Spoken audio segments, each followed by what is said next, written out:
My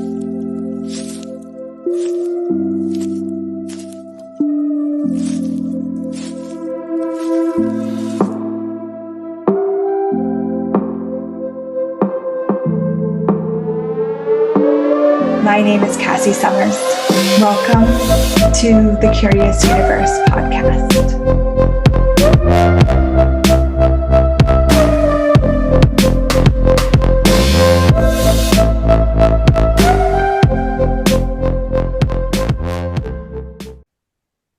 Welcome to the show, my friend. How are you today? Are you ready to get curious, to explore something with me that maybe you've not explored in this way before? Just take a deep breath. So today, what I wanted to explore with you was actually the power of naming something. Let me give you a little story that might kind of get you a sense of what I'm looking at and what we can explore together. So I'm taking this. I actually really love learning. And the more I engage with my business, I realize that I like go on these webinars, I join these different things because I love learning. I love learning different ways to engage with you guys. I love different ways to package things and create things. And in this particular program, they really wanted us to, they were like pushing, find a niche. And that is something that I have never done. I've never,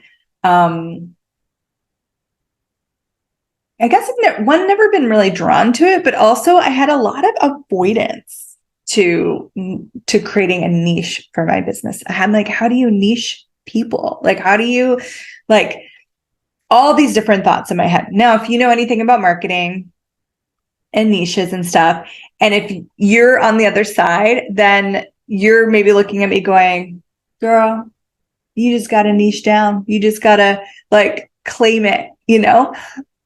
Or you're the kind of person like me that it's like, I feel totally lost when I try and do this too. And it feels really limiting and it feels really, okay. So here's a few things. One, definition by definition alone is a limitation.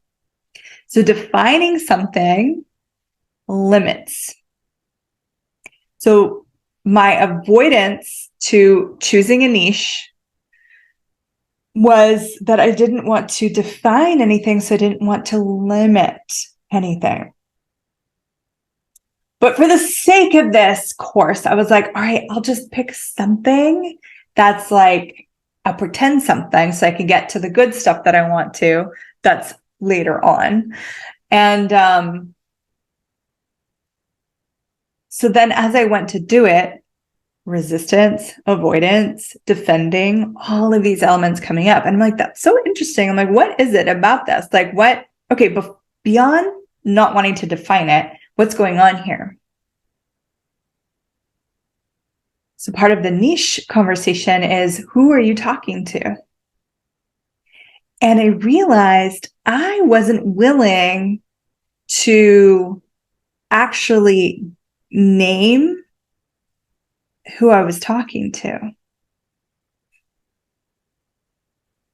When I finally did, this really cool energy showed up, and it was like I could perceive all of my future participants. Whereas before, it just kind of seemed like a blank general, yeah, anything kind of detached, disengaged kind of connection, non-connection, really. But when I was willing to name it, not from definition, but from naming something, and I want to talk a little bit about the difference between defining something and giving something a name, okay? When I was willing to name the people that I'm really excited to open up magic with, then more clarity, more connection. And I realized I was avoiding that.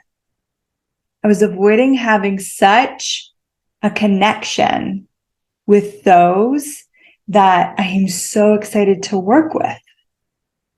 Now, you can go into the why, and obviously I spent some time and I got curious and I cleared out that stuff. The why is not necessarily that important. So when you look at you for yourself, are there things that you're unwilling to name so you can create a comfortable distance from them? Some people, it's like, I don't know what I want to do with my life. I hate my job, but I don't know what other job I want to have. Or I've asked people a lot in some of my memberships, we talk about the future, like if you could create anything, what would it be? If you could ask for anything, what would it be? And they're not willing to name it.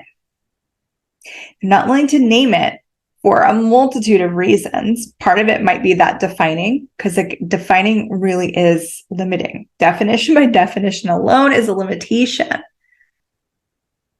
But I also wonder, curiously, is there a disengagement? Is there a comfortable distance that you're creating by not naming something? Take this for a relationship, for example, okay? Sometimes there's a partner that's like, I need to name, like, what is this? Like, are we dating? Are we serious? Are we boyfriend and girlfriend, or girlfriend and girlfriend, or boyfriend and boyfriend? Like, they want a title. They want it named. And the other partner's like, I don't want to define it, like, because they're aware of the enclosure, the contraction that occurs. Even if they're not cognitively aware of it, they're aware of it. When you define something, you just limited it, right? When you are willing to give something a name, what if that actually gives it more life? What if it actually can amplify its contribution? Think of naming a book, okay? So if you were like, oh, I don't want to name a book because I don't want to define it. But when you give the book a name, it comes more into the world. I notice every time I create a course or I create a class, as soon as I find the resonant name, and sometimes I'm playing around, I'm like, this, and then like I actually energetically match the words. Every single word, like every single word has to match for my world to feel at peace and joy with the title. But when every word gets matched, like even if it's like or the, okay, when it goes, whoa, it opens up for me. It's like, it just got more life.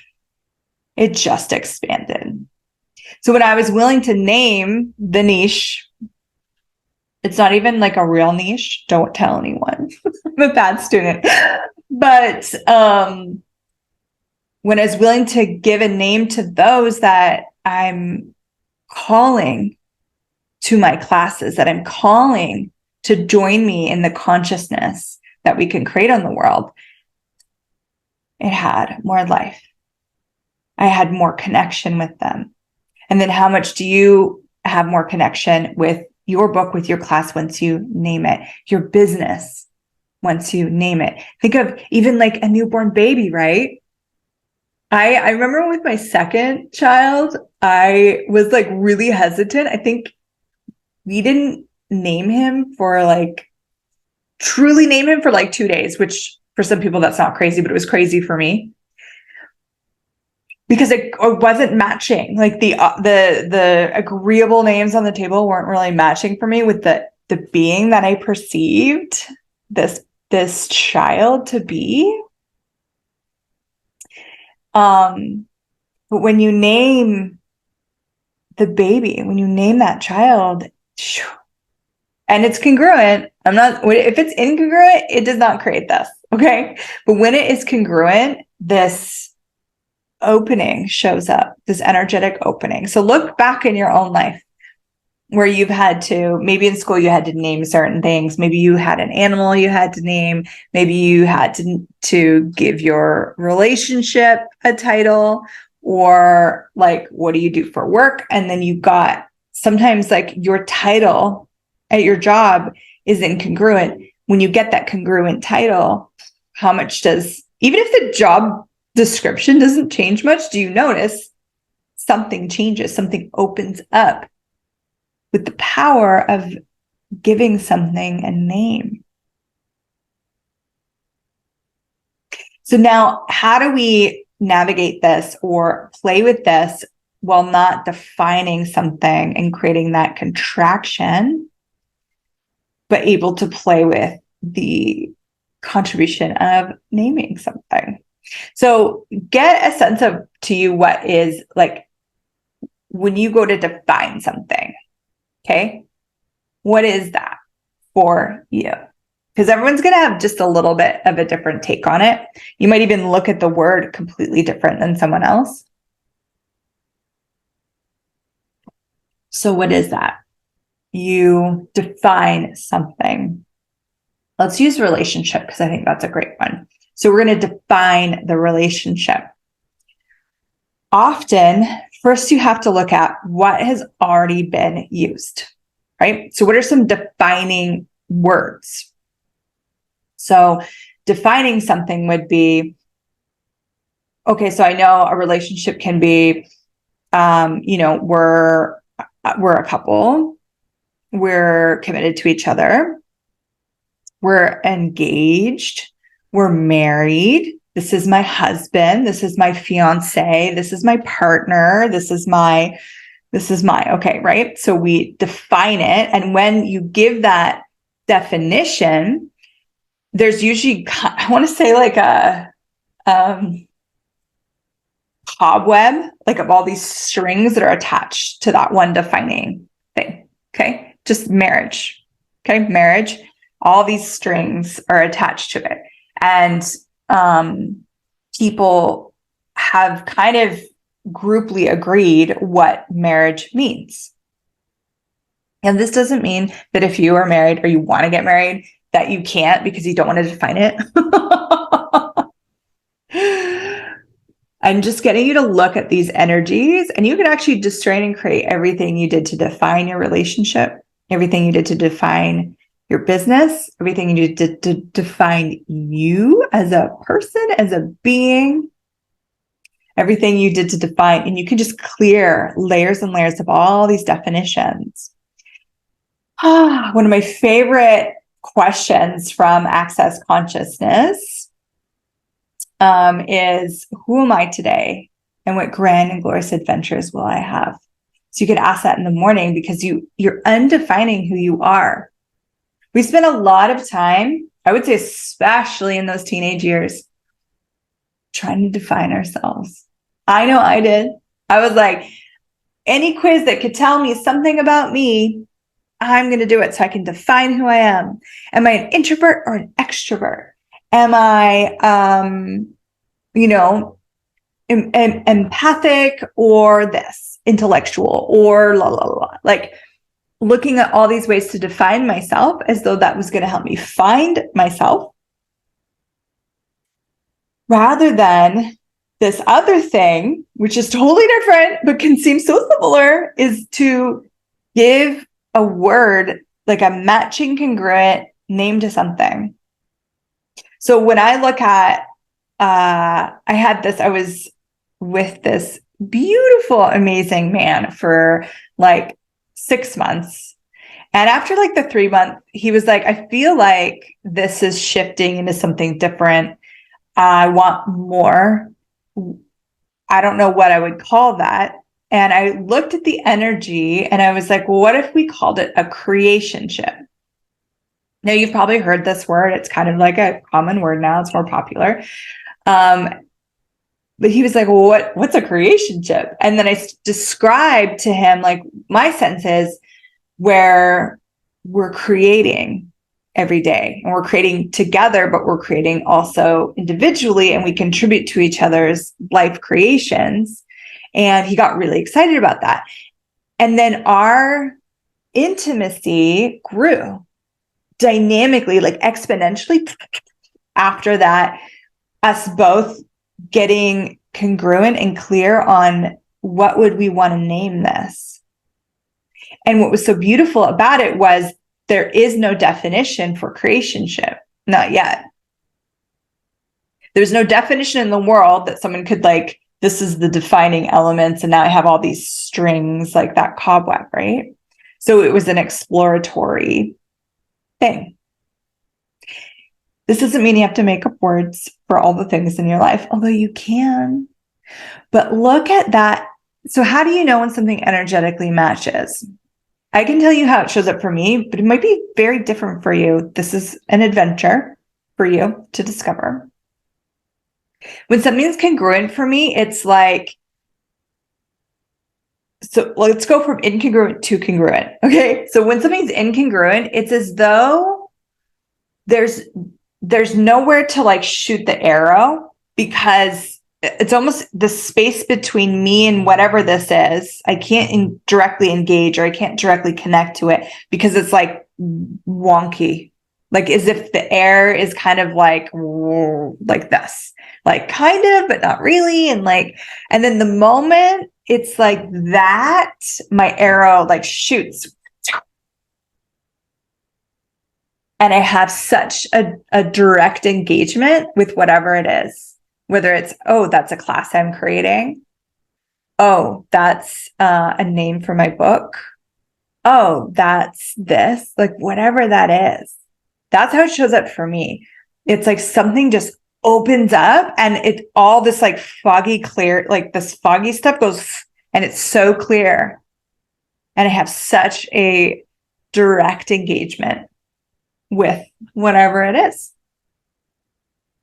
So what have you been unwilling to name that if you would name it would actually give you a clear sense of it, a greater connection and communion with it, and the ability to have less distance with it?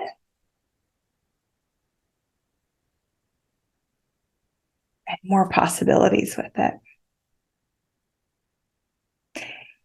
That's the difference between the definition creates less possibilities. The giving something a congruent name actually creates more possibilities.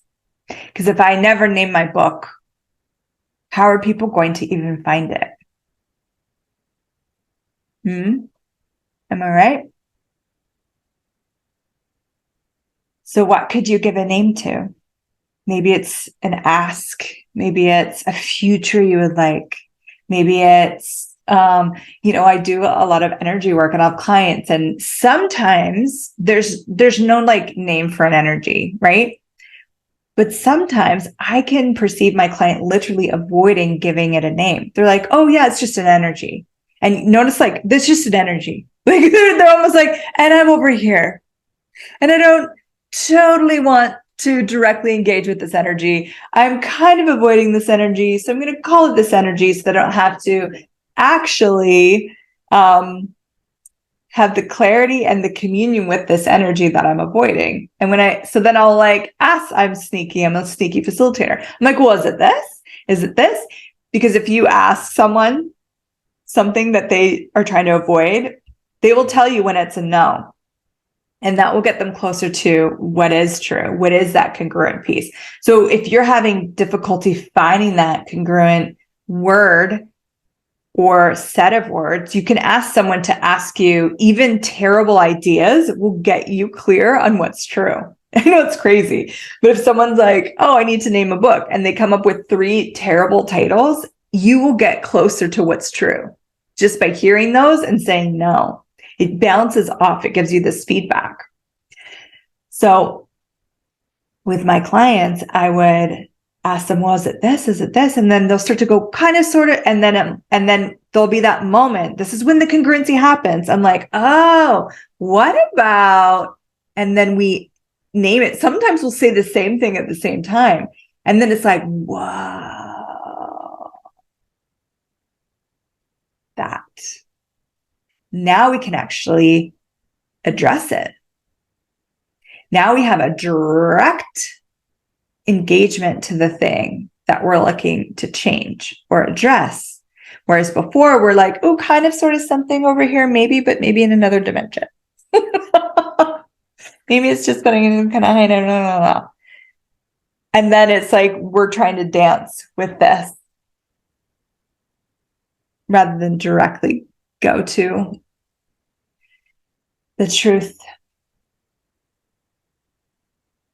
Thank you for exploring this with me today. I am so curious to know if you got something out of this, if you started to get a greater sense of things that you're avoiding giving a name to, you're avoiding actually addressing or having an uncomfortable closeness with. And maybe you're a few more steps closer to being willing to give those names, to be willing to be out of definition, but also be willing to name that which requires a name.